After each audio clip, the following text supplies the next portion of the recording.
Hopefully we are now live. Hello everybody, for the 5 or 6 people actually waiting for the live stream to start. Welcome to Titanic Honor and Glory. This is demo number 3, which was released sometime last year. It is April 1st, 1912, and we've just arrived in Belfast in Ireland. First the train from London to Liverpool, then a short trip to the docks where I boarded the ferry to Dublin, then the long train ride through Ireland to Belfast. Not a bad ride, but excruciatingly long. Check-in at the guest house in the town proper, quick supper, quick sleep, quick breakfast, and a hop on the local train here to the Harland Wolff shipyard. Fortunately, it was punctual. I was worried about being tardy for being 3 hours early. Oh God, stop My talking. darling Claire always said to me, "Robin, you better get out of the house right now and go be useful for someone." Stop talking, Robin. She always did lovingly encourage me to show up for work early and give my best effort. I did actually set Robin not to speak, but it seems to not have worked. Hello everybody watching the live stream. Just let me know if you can hear my voice, if audio settings are cool. Audio levels, that sort of thing. Give me a shout out or a... Titanic is likely no different from the Olympic. They're structurally identical. The Olympic underwent these trials months ago, so this should be a simple repeat. I board, observe her during the sea trials, vote aye or nay on her certification, and then I ride her back to Southampton. Come on, Robin, you can't mess this one up, as Claire always told me.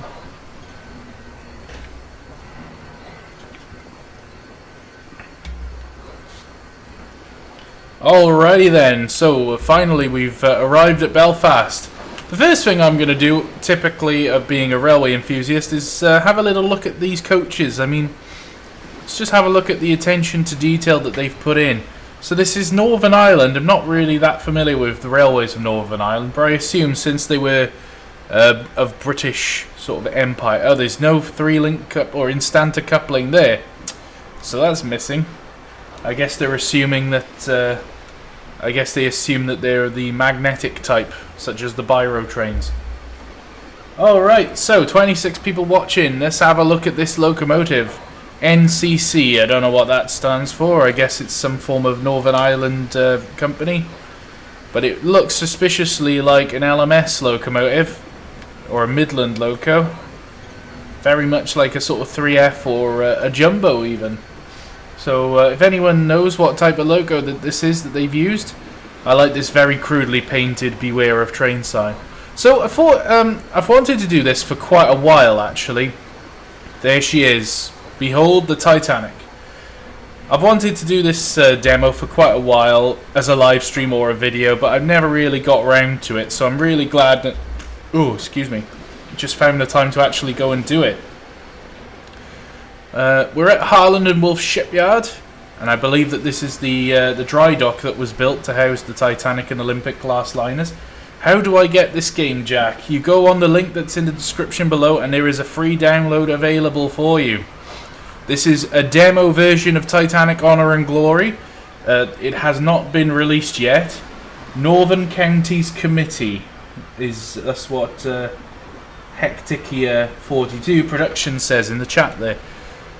This dry dock here and this lock gate, I don't know about this lock gate. I think it's one of the floaty-in ones that would have been floated in and then they pump the water out. We're coming over to this knuckle just here. There's a capstan here, mooring bollards. I'm just really, intrigued. I want to see if can I walk off? No, I can't walk off the edge. I've been intrigued to have a proper look at this game for quite some time. Titanic is basically what sort of fueled. It was actually, I was interested in Titanic far before I was interested. Oh, it was the 3F was modelled by DT, so that is the digital tractions model, was it? Did they actually provide that for this game? Did they? I don't know. You can see over there the famous gantry. Let's, if I click the video settings, I can actually zoom in. There you go. There's the famous Arrow gantry over there, where the Titanic, Olympic, and Britannic were built. Sadly, they long since demolished. But I believe there are cranes and dry docks around here. This is the River Lagan in Northern Ireland, in Belfast. Those look like masts of some form over there. Not really sure what they're for. And then we've got the dry dock here, and then there's the shipyard itself in the background, where all the foundries and the steel mill and everything would have been kept. This dry dock here was built exactly for the Titanic and Olympic, so they could be housed dry. And I think it was at the time the largest dry dock in the world. So, also the other thing I wanted to sort of say is, like, I was interested in Titanic long before I was interested in railways, and that's kind of one of the things that fueled my interest in history. But also it fueled my interest of being at sea. I never actually intended to go and work at sea because of the Titanic, but it did certainly have an effect. The idea of working on a passenger ship, you know, manning the bridge, steering, navigating, that sort of thing. And then eventually, you know, those of you who know me, you know that I've spent 10 years working at sea now, and I'm now training to be a marine pilot. So I'll be sort of giving you a little seafarer's sort of aspect of the ship as well. As you can imagine, shipping has changed an awful lot in the years since the Titanic went down. We'll just we'll zoom in and get a little view of the arse end of Titanic there. Oh yeah, look at that. In fact, I think we can zoom a bit more. Look at that. Look at the attention to detailing. I mean, Titanic, the guys at Honor and Glory have really done a spectacular job of modelling the Titanic. Those of you who watch things on the History Channel, you will have seen that James Cameron did like a sort of 20 years later type video, where he sort of went back to revisit some theories with relation to the sinking. Oh, the shed door opens. What's in here then? A very mystical looking shed. I believe someone's been smoking some pot in here while instead of being on... Oh, what is that? An M and a P? Could that possibly mean a relationship with the Olympic and the Titanic? Could that mean that the names were swapped? Oh my god. Oh my god. Okay, for those of you who don't actually know, there is a long-standing theory that the Titanic was... because, let's say, we'll start with the Olympic. The Olympic was damaged in a collision with the HMS Hawke, rounding Bramble Bank in Southampton, just off the coast of Cowes. The HMS Hawke was overtaking, and then they decided that they weren't going to overtake on her starboard side, and they tried to swing around her stern to overtake on her port side. However, they completely cocked up the turn, and they slammed into the Olympic's starboard quarter. And because that kind of ship that HMS Hawke was, basically had a big battering ram type thing. What's this, a toilet? Oh, it's a shitter. That is not the place that I would want to go and take a dump. Especially considering that that one doesn't have a very good door. You know, the door looks like it's hanging off. And I wouldn't want to poop just over the sea like that. No, thank you. Oh, we got a breast line here. It's one of the aft breast lines. What was I talking about? Olympic. Yeah, so where we're looking now on a sort of starboard quarter, the Hawk would have sort of made an impact. Let's have a look. Somewhere there in this sort of general area on the hull. I think it ripped open some of the machinery spaces, and you know, it did some quite nasty damage. And the theory is that she limped back from Southampton to... they did temporary repairs in Southampton, which failed on the way, and she continued flooding, actually. They did like a load of wooden structures to try and shore her up temporarily, just so she could make it back to dry dock. Because, of course, in Southampton, she would not have been able to dry dock until the White Star Line eventually built the floating dry dock, which was in Southampton for a long time. I'm not sure if this is the right way. We're going to see if we can walk up that gangway. Yeah, so she limped back to Belfast, and Titanic was in the process of being fitted out, pretty much where she is right now. Olympic would have gone into the dry dock and had a load of repairs done. And the theory was it was at this time that the Titanic and the Olympic were swapped, and the idea was to put the crappy ship, the Olympic, as the brand new ship in name, send her off on her voyage, and then sink her straight away. And then they go, oh no, our brand new ship has sunk, you know, and then they claim the insurance money, which would have been in the region of about $12 million, which back in 1912 would have been horrendously, you know, a lot of money. A lot of money. Let's have a little look up here. I don't think we can actually go on board right now here because it's closed. This vessel has triple screws to keep clear of the blades.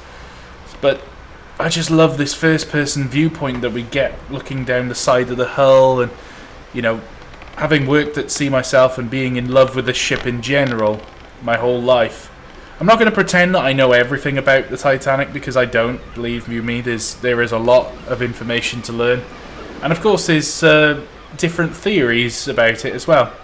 I want to just take a moment to have a little look at the rudder here, because the Titanic was built with this enormous single rudder, which at the time was a fairly sort of standard rudder. The way that ships turn, if you can imagine that a propeller sits in the water, not a propeller, a rudder sits in the water, and when you turn it port or starboard, it's the flow of the water from the propeller going over the rudder which gives you positive and negative pressures on each side of the rudder, which then in turn creates the lift which you get from a rudder. As you can imagine, with triple screws, she's got one centre propeller, which was driven by the turbines, I believe, and then two inward turning fixed pitch propellers, which would have just been forward and reverse thrust, I guess. So your centre engine would have been your main engine for providing steerage. In the incident where she hit the iceberg, you may remember that the officer of the watch actually ordered the rudders hard to starboard, which back in those days would have been hard to port. I believe it was in the 1920s when they actually decided, let's change it round, that hard to starboard actually means hard to starboard and hard to starboard port actually means hard to port. But back in 1912, hard to starboard would have actually meant hard to port. So that's why in the movie he shouts hard to starboard and the ship actually turns to port. So that confused me for many years. Even as a seafarer, I didn't know that that was the case. So I thought I'd just lay that one on you. But also what the officer of the watch does, I believe it was the second officer, was it Morrow? Officer Morrow, who was the second officer on watch? Or was it the chief mate? No, it wasn't chief. I can't remember who was the officer of the watch at the time. But do I know another ship, the Britannic? Yes, I do. Bright. Why do you people have such weird YouTube names? Why can't you just have names that I can pronounce?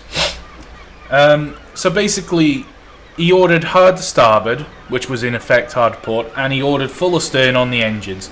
I believe it was about 1,000 yards off when they saw the iceberg to when they, that was when they first spotted it. So it would have taken time for the helm to be put over and the engine orders, given to the engine room, and then they would have to slow the reciprocating engines down first, then engage stern drive, and then... So it could have taken quite a while to go from full ahead to full astern. But if you think about it, now I've had this discussion many times with shipmates and fellow people that I've studied with at maritime school, is the question becomes, if you're heading into danger, why on earth would you give those two conflicting orders? Like, I've myself been on the bridge of a ship in charge of a navigational watch, and I've often done my own sort of, in my mind, thinking about what would I do if I suddenly had an iceberg in front of me. And my first reaction would be either full astern, so basically commit into a crash stop, which is not very great on the engines, or hard over one way. What I would not do as a seafarer is do both. Do hard to starboard and reverse the engines, because I'll tell you why. When a propeller, let's go to the example of a right-hand turning fixed pitch propeller from a ship. You can tell I'm studying manoeuvring right now because I know all the terminology off the top of my head. If you have a right-hand turning fixed pitch propeller, when you operate that propeller astern, One, you lose your water flow from the rudder, so your steering becomes ineffective when you're operating a stern propulsion. You'll still get a little bit of flow if you're making headway. So if the ship is moving ahead, you still have a little bit of water flow, but it's really not much. The second thing is... Oh, where was I going with that?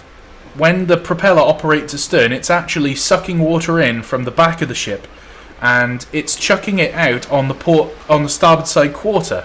That's if it's a right-hand turning propeller.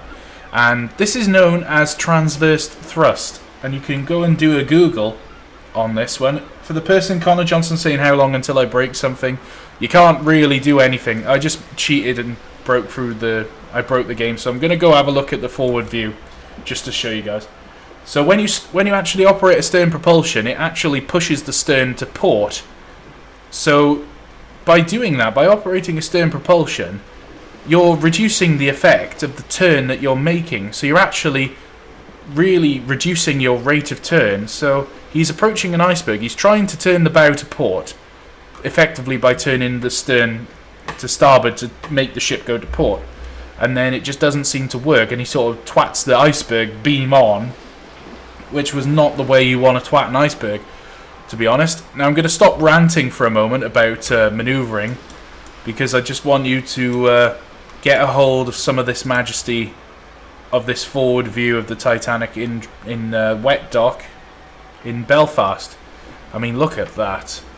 I could really honestly just sit here all day. Right, Golden Eagle Studio says the historians of Titanic Honor and Glory said it would have been noticeable amongst the passengers if they had changed the engines from full ahead to full astern. Yes, I mean, I've done a crash stop myself, but that was with a modern cruise ship with 6, marine gas oil powered diesel engines and 2 fixed pitch azipods. So all you have to do is turn the azipods around. They're basically like propeller units which can actually turn through 360 degrees. That's what an azipod is. So you've got, effectively, you don't even need a rudder because you just turn the angle of the propellers and that provides you with your turning motion. I mean, look at that. It's just beautiful. I can't wait until the full game is released. I really can't, because I want to be able to show you guys and go through individual actions. So when the game is eventually released, I don't know how long it's going to be, but I'm going to make a series basically where I put myself on board as a member of the ship's crew. Probably from the viewpoint of a bridge watchkeeping officer, so I'd probably pretend to be one of the junior officers and then, go through the full motions of the sinking. So it'll be based from sort of historical recounts of the ship sinking, but also I'll be drawing on my own experience as a seafarer. Look at this little lighthouse. Look at that. I mean, that is just stunning, isn't it? She only sank because there were too many of the bulkhead pockets. Punctured if she hit it head on, would have crumpled and dented but not punctured. Nathan, you're pretty much right. I mean, it's not really as cut and dry as that. Because there have been cases where ships have hit things head on and they've still sunk. So, it's entirely dependent on the way that she suffers the damage. And, I mean, if she ran it head on and crushed, say, 2 of the forward compartments, she could have still flooded. She could have still flooded, and if the flooding is severe enough, it would go over and over and over the watertight bulkheads and then sink her that way. She basically capsized, if you think about it, but she capsized longitudinally rather than transversely. When you think of ships capsizing, you think of HMS Hood rolling over onto her bottom end up. So that's what most people think of when capsizing, and that's because they have a negative centre of gravity due to the flooding. But it's actually usually due to the free surface effect of the water. Now, free surface, if you look at the water here, what happens if you have a tank of water and then you twist it? If you twist it one way, the water actually flows from one side to the next, and that's what happens inside the ship. So especially if you're in a storm, if you're in flat calm like this, it doesn't really matter. But as soon as the ship starts rolling, the water will slush from one side to the other, and that will negatively affect the stability of the ship. And then bang, she goes over and can't upright herself. It's called the angle of deck edge immersion. On this ship, looking at her, it would be where that gangway is right now. I would say is the... Oh, actually, no. I'm gonna take that back. It's not necessarily correct. Let's go and actually have a closer inspection of the hull, because I think she's actually got some lower down compartment doors, or shell doors as we actually call them on the cruise ships.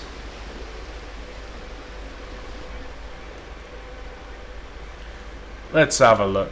So Golden Eye Studio Silly would have opened the hull and crumpled the keel. Well, I'm not doubting her forward end would have been completely smashed if she hit at full speed, you know, into an iceberg.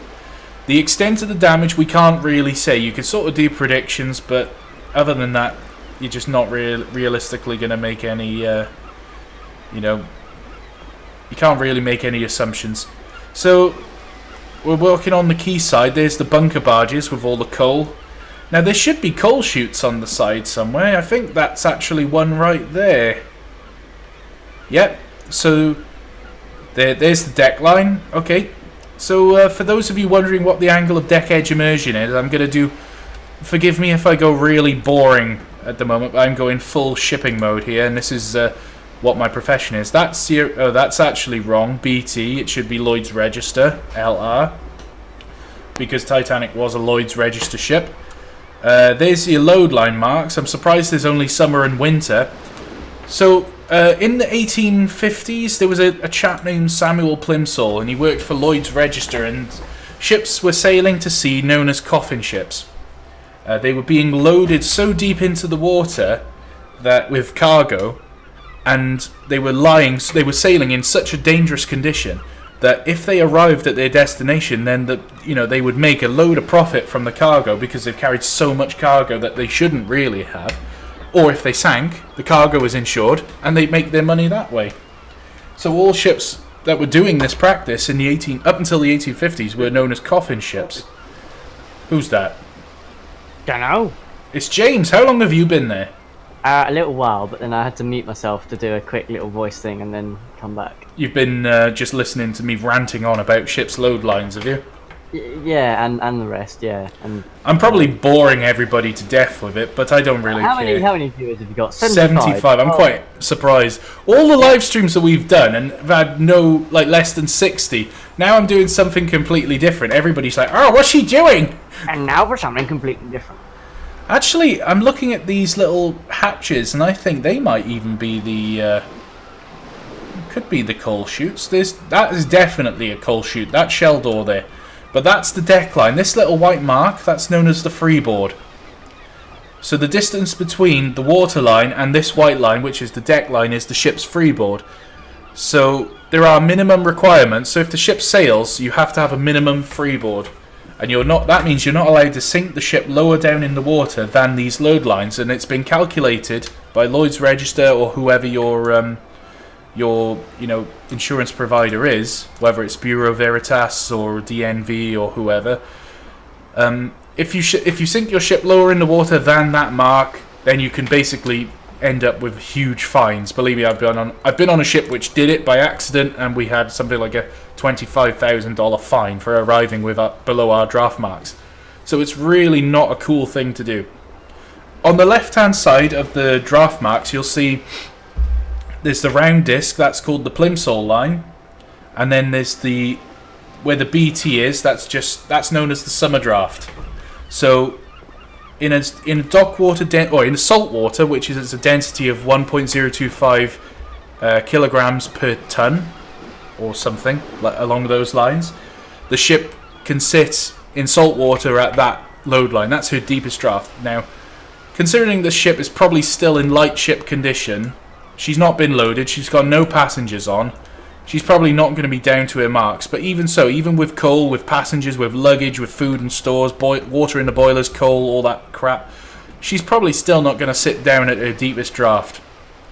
On the cruise ships I used to work on, we very rarely went down to the summer draft. We were always above it, or below it rather. No, above it. So let's have a little wander around the dock. I'm talking about these load lines. So yeah, that's where the load lines came from, was Lloyd's Register and Samuel Plimsoll, who decided that that was enough of seafarers dying, that he was going to introduce regulations for insuring ships. If you wanted your ship to be insured at sea, that you had to fit with these load lines.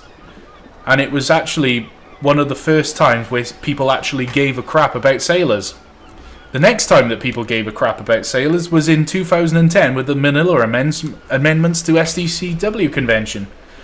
I imagine that most people have no frickin' clue what I'm talking about right now. I was about to tactfully say something like that. I realise I'm going off on a little bit of a tangent. I realise that also I know about this stuff because it's been my job for the last 10 years. Yeah, let's go on board. Let's walk up the gangway for the people watching the live stream. Now this is a special moment for me, walking onto what is my favourite ship. The reason why I went to sea. Walking up the gangway. Then we came back, really. Someone's just sounded the hooter.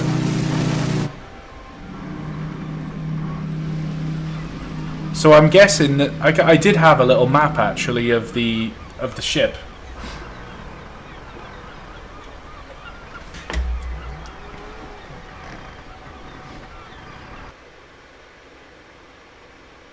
Please don't tell me that the demo crashed. Oh, hang on. We're in, lads. We're in. Right. So we've just boarded. The gates are partially closed because the game has to make itself a bit more economic. So it closes down the outside view so that you can concentrate on the inside. Don't know what that thing is. I can smell vinegar. Am I having a stroke, James? Ah!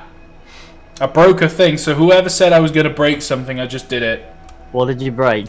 There's like an electrical fuse board, and I walk close to it, and it keeps sparking. I'm breaking the Titanic! So there's, we're going to get rid of them, I think. Let's see. Key. No. Do. I can't remember how to shut them off. That's really good. You just walk up to it and it goes mental. Yeah. What the hell? So, yeah, this is through these doors. Passengers from the tenders at Cherbourg and Queenstown would board the Titanic. So the two tender boats which were built for this ship was the Nomadic and the Traffic. The Nomadic actually still exists. It's in Belfast right now. In fact, it's written right there in front of me. The first class Cherbourg tender Nomadic is the last remaining ship of the White Star Line and is currently preserved in Belfast, Northern Ireland. So, there we go. Browser 5678 is saying copyright music. Well, if I went on the Titanic Honor and Glory website and they did say that we are allowed to make gameplay videos of this demo and we are allowed to monetize them, so I do have permission. So this is, where are we? I can't remember which deck we're on, but there's the first class elevators. Oh, we're on D deck. Okay, D deck reception room. In this room, the first class passengers would meet before entering the dining room saloon for dinner. After dinner, tea and light fare would be served as the orchestra played the tunes of the day. So, is one of the grand staircases. This is something which I really wanted to show you guys, was the grand staircase, because this is probably one of the most prominent features of Titanic. I mean, get a load of that. I really cannot wait for this game to be released. I know you're not that interested in it, James, but you know, what a well-modelled game this is. Oh yeah, absolutely. It looks beautiful.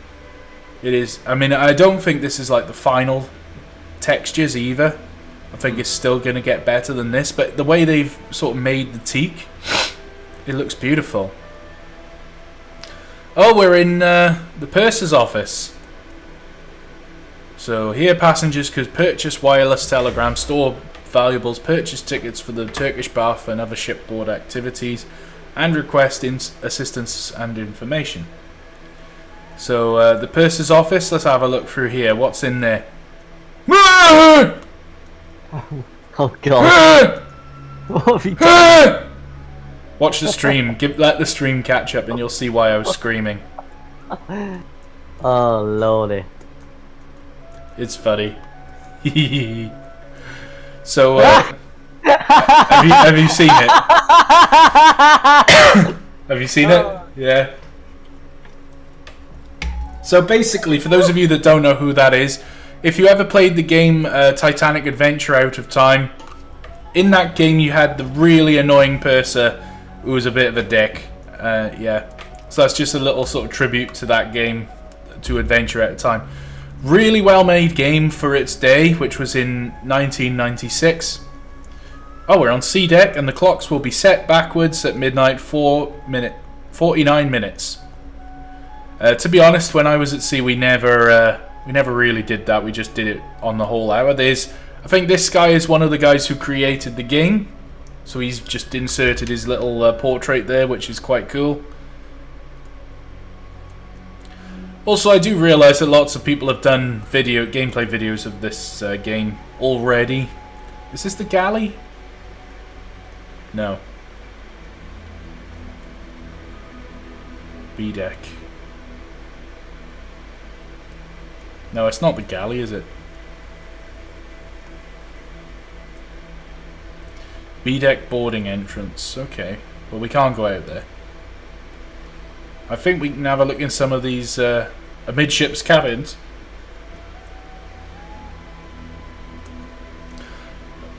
Mrs. Charlotte Wardle Cardeza and Miss Anna Ward travelling with her maid, 14 steamer trunks, 4 suitcases and 3 crates of baggage.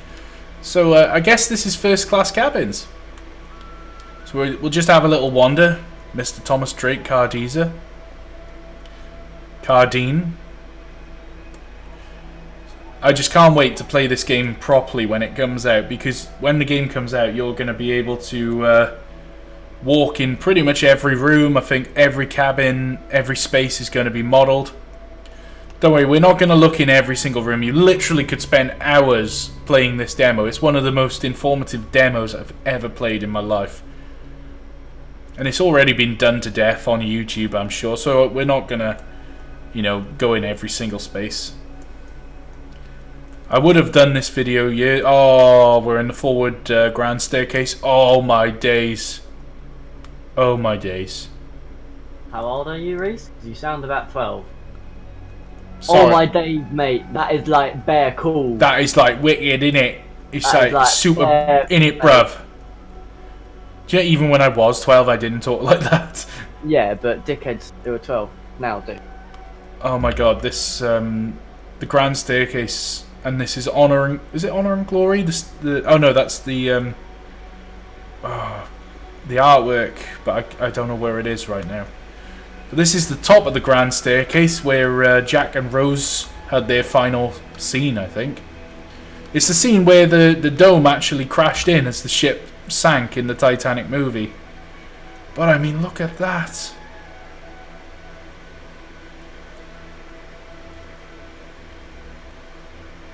That is just beautiful. And I can't wait for it all to sink in the game. First class smoking room, what's in here? Oh, it's filled with smoke. I guess we can't go in there. Smoke, probably.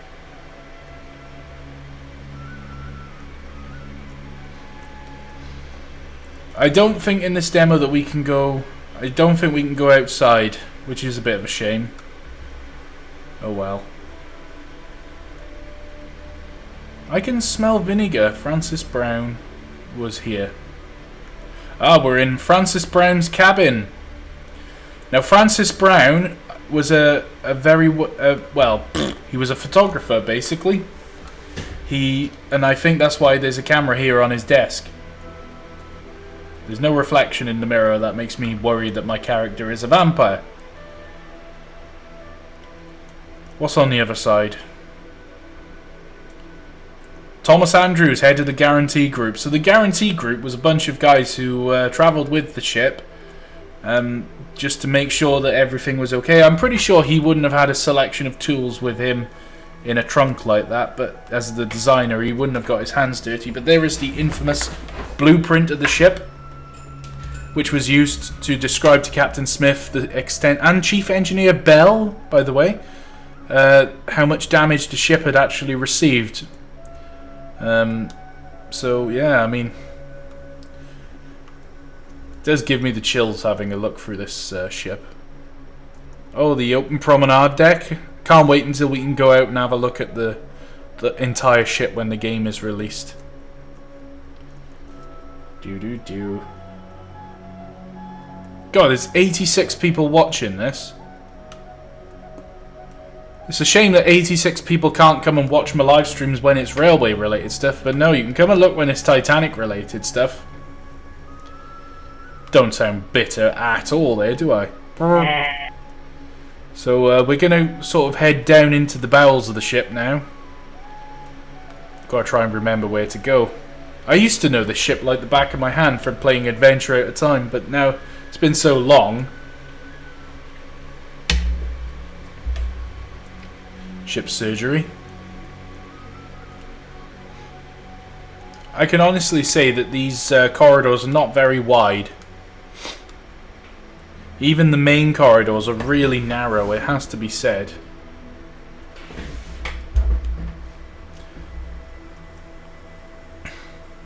Oh, the ship's barbershop.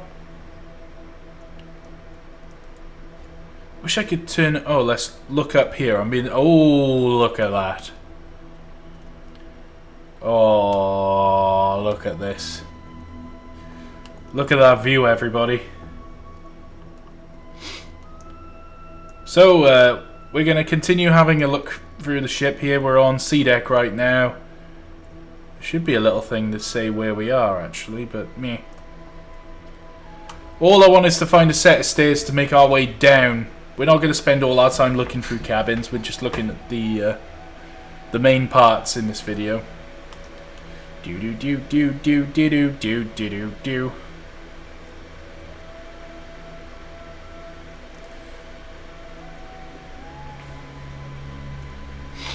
Here we are, we're at the aft passenger staircase. Right, let's go down here to D deck.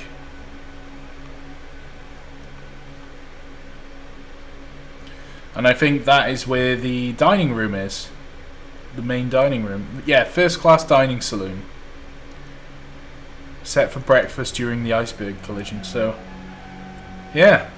There are a few videos made of Honor and Glory where you actually get to see, you know, that filling up with water, which is quite eerie to watch. What's back here, then? Oh, this is the way out. Okay. We're going to have a look down here. Do.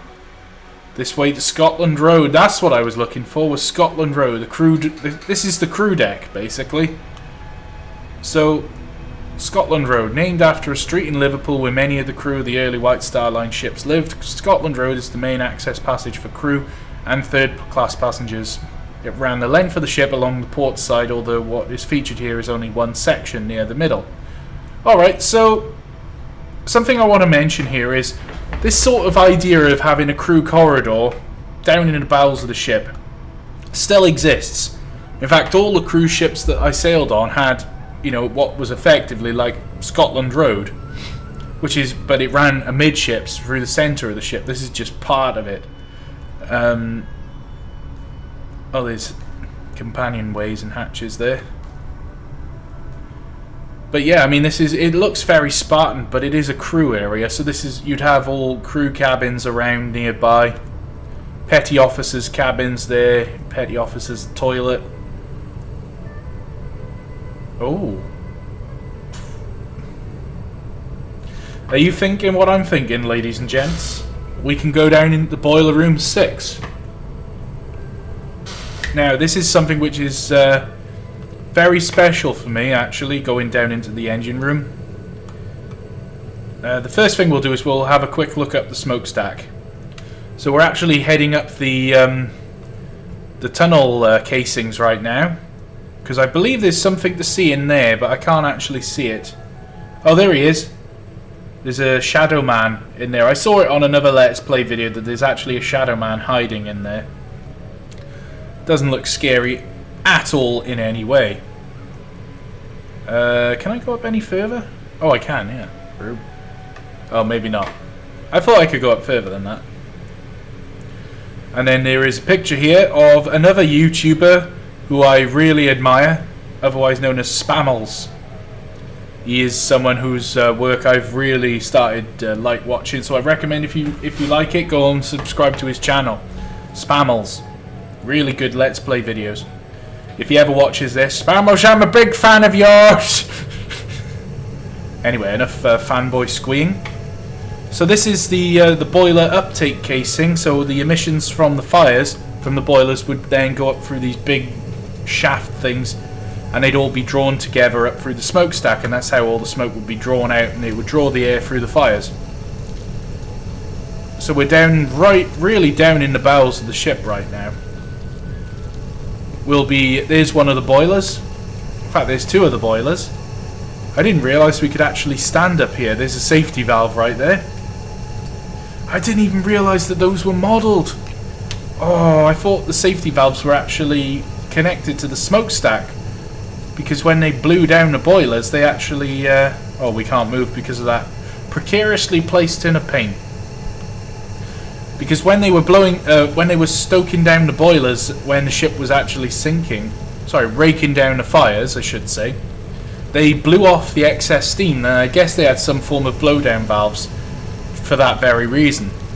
Because the last thing you wanted is when cold water is entering the ship when it's sinking, you don't want the cold water coming into contact with these steam boilers and then exploding and twisting the ship, which would actually rip the hull open even more, I expect, with the amount of force that these boilers would blow up at.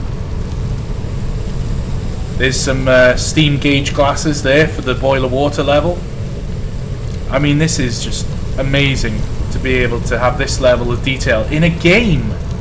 But then I think Titanic Honor and Glory has gone way up and beyond the level of being called a game. It's actually a full recreation of the ship rather than a game.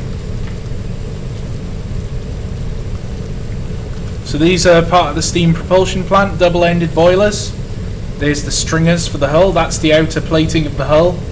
So we're pretty much below the waterline right now. I think the waterline is actually up there somewhere. So we're quite deep down in the water. So where the iceberg penetrated the ship's hull, looking at where these stringer plates are, you can see where they actually overlap. If you look at the steel plating, that's where they overlap is where they were riveted together. So that's where, when iceberg scraped along the side, it would have gone dunk dunk dunk, and then you'd have started flooding all your boiler rooms. So we're going to climb down this set of ladders, Berth, and here we are. This is underneath us now is the double bottoms. I don't think we can actually walk any further than this. So underneath us would be ballast tanks or freshwater tanks or probably even oil tanks. Inside there we got the fires. 3 men firing one furnace at a time, keeping a boiler pressure. You'd have an engineer as well who'd be keeping water level in the boiler, but that wouldn't generally be a problem. If you have a look there's the Rubaiyat, which is a book which was hidden in the what's it called, the Titanic Adventure Out of Time. That book is what you need to find in that game. So I wanted to talk a bit about the engineers on the Titanic, and there is something special that I wanted to mention, is that many of the engineers, in fact all of the engineering officers, lost their lives on that day when the ship went down. And as a tribute, the Merchant Navy, ever since, engineers wear purple on their epaulets. So a normal officer has a gold sort of stripe or a circle, but engineering officers, as a tribute to those who died on the Titanic, have a purple sort of emblem which sits on the gold or underneath the gold, and it's to remember the way that those engineers stayed at their positions until the ship finally went down. We're not just talking about the stokers, because there would have been a number of stokers who stayed firing the boilers as the ship was slowly sinking. We can see over there one of the watertight doors, which is actually in the open position. This is as far down in the ship as you can go, so this would have been one of the first places where water would have flooded. This is a coal bunker right here, so it's full of coal. Unfortunately, we can't actually have a look. There is a theory, based on photographic evidence from the ship before she left, of the fire which raged in one of the coal bunkers, which damaged this plating. Now, a lot of people straight away start getting very dismissive about this theory because they say, oh, there's no way that that fire caused the ship to sink. Well, no. You can't think about it in that way. The ship did not sink because of a fire. That is correct. What happened, in what the theory is, that because this bulkhead here was damaged, this bulkhead, mind, was not it was not a load-bearing bulkhead. These are just coal bunkers, so the watertight bulkhead would sort of extend behind it. In fact, actually, this bulkhead probably would be considered a watertight bulkhead because that's a watertight door. So this is probably a Category C watertight bulkhead. But that is, of course, a modern analogy. They probably didn't use that terminology back in 1912. So yeah, the engineers, they deserve praise indeed, because whilst the ship was sinking and these boiler rooms were flooding, they stayed at their post to keep steam pressure, to drive the turbines, to keep electricity. You have to bear in mind that this was before the days when ships were fitted with GMDSS equipment and batteries. Nowadays, ships have batteries. Basically, it's just 2 lorry batteries, but in the event of a total loss of electrical power, these batteries will provide electrical power to work the wireless distress units, which, as you can imagine, are quite significant. So that's enough of the boiler room there. Right, let's carry on walking through Scotland Road.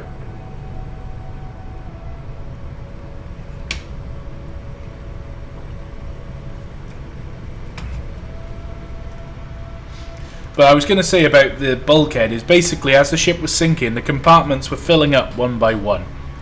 And because that particular bulkhead was damaged by fire, it gave way suddenly. And it was that rush, remember I mentioned earlier, the free surface effect of the water? It was that rush of the water which basically made the ship sort of lurch forward. And that sort of increased the rate at which she was down flooding. So in effect, she plunged into the sea. And that's why people said there was a certain moment when they heard a sort of banging noise, and then she suddenly just started going down very quickly.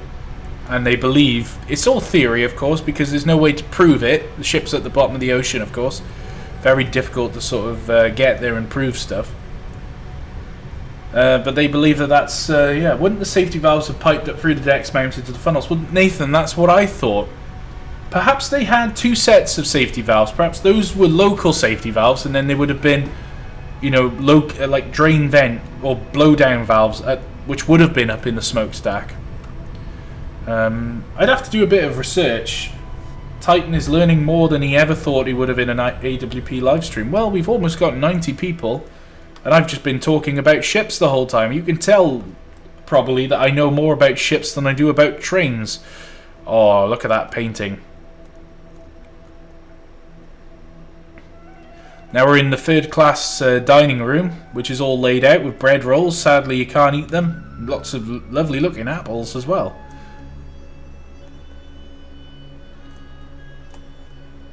As you can tell, for 3rd class passengers, it really was a bit sort of a desolate place. Up in 1st class, all the rooms are very nicely decorated. Down here in 3rd class, it's excuse me, a little bit Spartan.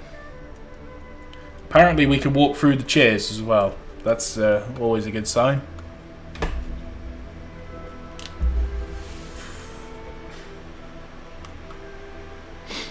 Somebody there has said Big Bertha had 2 safety valves. Well, all steam locos generally have 2 safety valves.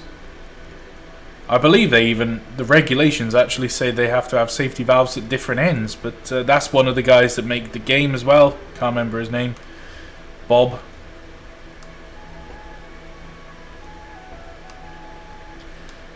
Yeah, the Olympic.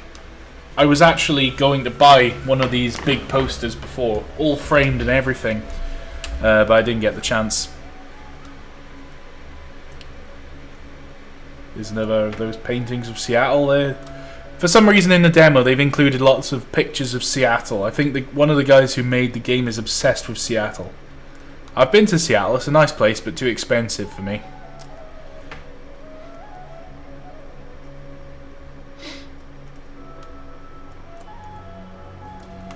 All right.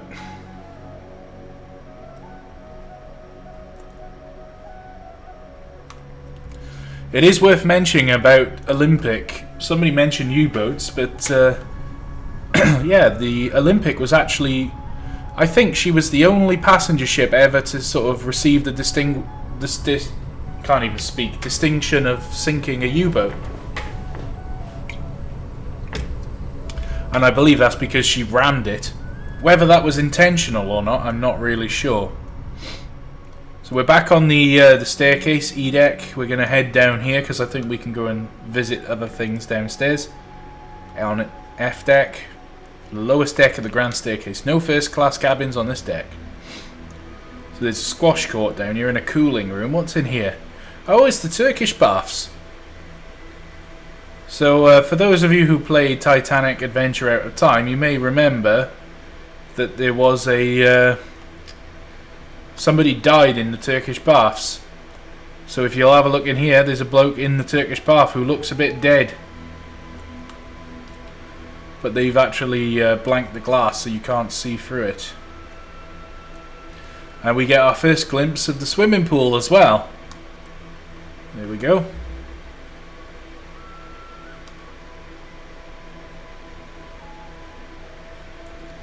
Can we have a look round here? What's round here? I think it's just cabins. Second studio, yeah, it's crew cabins. Alright, well we'll head back up. We'll have a last little look around before we call it a day for the video. Doo-doo-doo. Oh, there's a thing over there we haven't had a look at. I think it's just cabins again. Oh, it's a way to the elevators.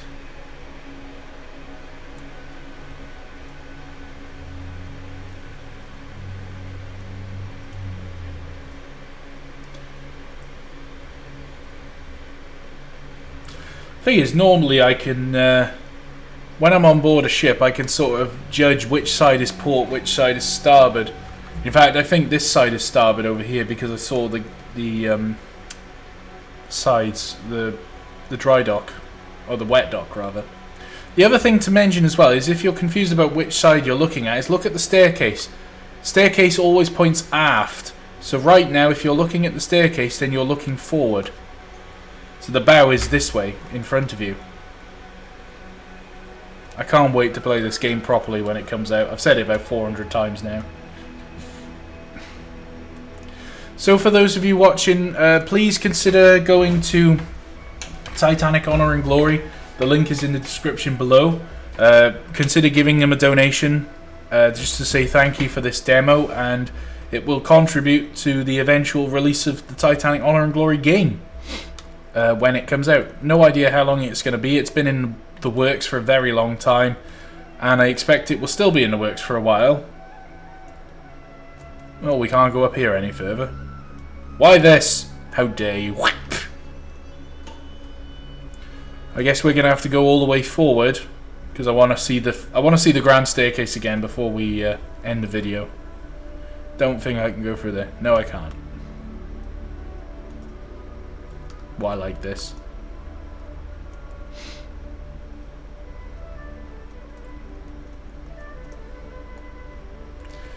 No, I still can't go that way. How dare you!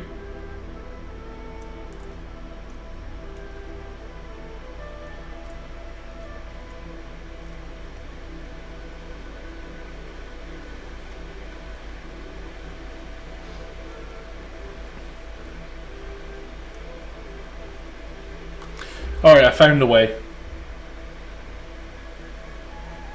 Liam's layout says that the Olympic sustained the most damage out of the 3 Olympic class liners, and yet was not the only one that didn't sink. Well, if she did receive the most amount of damage, then she would have sunk. What you mean is, in total, the amount of damage over 3 or 4 separate incidents, that was how much damage she had. Because she had a number of incidents. She she threw a propeller blade off the Grand Banks. She crashed into a Newfoundland lightship. I think it was Newfoundland anyway. And of course the famous collision with HMS Hawke. So, that is pretty much it for this video. So I thought I'd just end coming back up to the grand staircase up on A deck, just to give you a final glimpse of what must be one of the most beautiful things I've ever seen modelled in a video game or a computer game. I genuinely cannot wait for this to come out, and I'll be making another series when it does, because when it's out we'll be able to really explore the ship properly, and we'll probably be able to navigate it and drive it and all that stuff. So for those of you watching the video, I'd just like to say thank you very much for watching. This has been Titanic Honor and Glory. We've done a little bit of exploring the shipyard, we've done a bit of exploring the ship itself. We had a look down in the engine room, in the boiler room number 6. Paid tribute to the engineers who lost their lives in the disaster. And I bored you all to death with my incessant knowledge of load line regulations. So, thank you for watching, and we'll see you in the next one. Bye bye.